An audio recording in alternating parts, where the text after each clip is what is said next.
Dear student, now I explain the DC state estimator.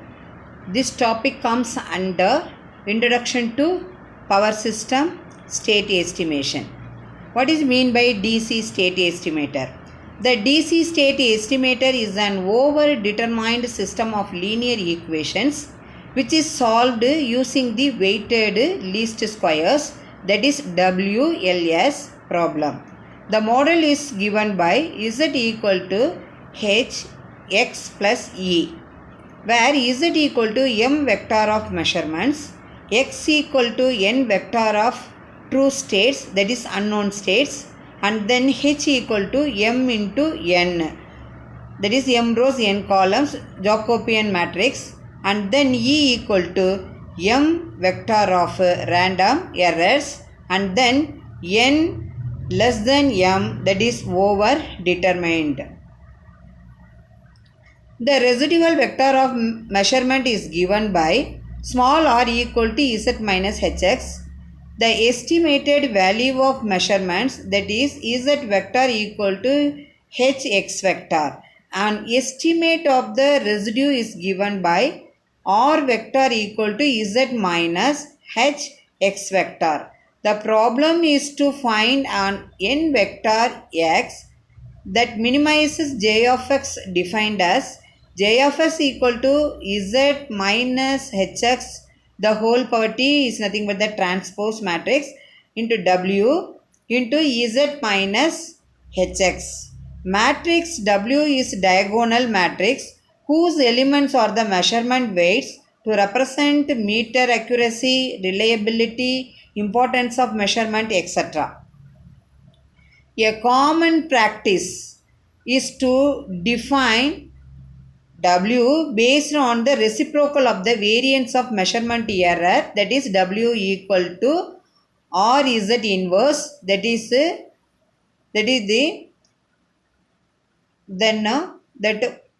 omega 1 minus square, and then omega 2 minus square, and then up to last one omega m minus square. I already told you W is the diagonal matrix. That's why the diagonal matrix only, that means in the matrix diagonal only consists of elements only, where RZ is the measurement covariance matrix. Differentiating J of x, we get the first order optimal condition.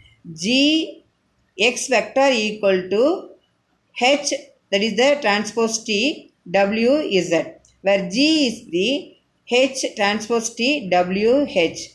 From equation G x vector equal to H transpose T, W Z, the x vector equal to G inverse, that is inverse matrix H transpose T, W Z. This is the equation number 14. The equation number 14 is the state estimator equation, and the process of obtaining the state variable is called the state estimation. So the equation 4 only is called the state estimator equation. That means the process of obtaining the state variable is called the state estimation. The first one is the subdivision of DC state estimator. The first one is state variables in DC power flow.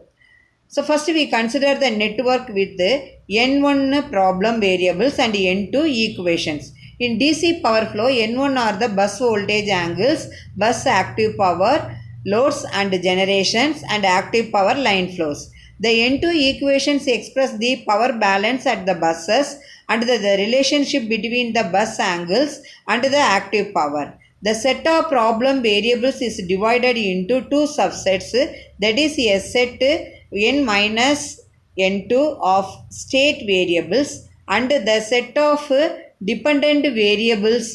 The set of state variables describe the system completely, which means that all the remaining variables can be determined using the network equation. The set of states is minimum, which means that if any state is removed from the set, the earlier property will not hold. The second, that is the state variable. So any of the variables can be chosen as a state variables. Generally in power flow, we choose delta 2 as the state variable. The other problem variables can be determined. So the second factor of DC state estimator measurement model. In the section, how the state variables are related by network equations, but the state estimation is based on the measurements and the relationship of the measured variables to the state variables. Measurements are of two categories. One is measurement of state variables. The second one is measurement of dependent variables.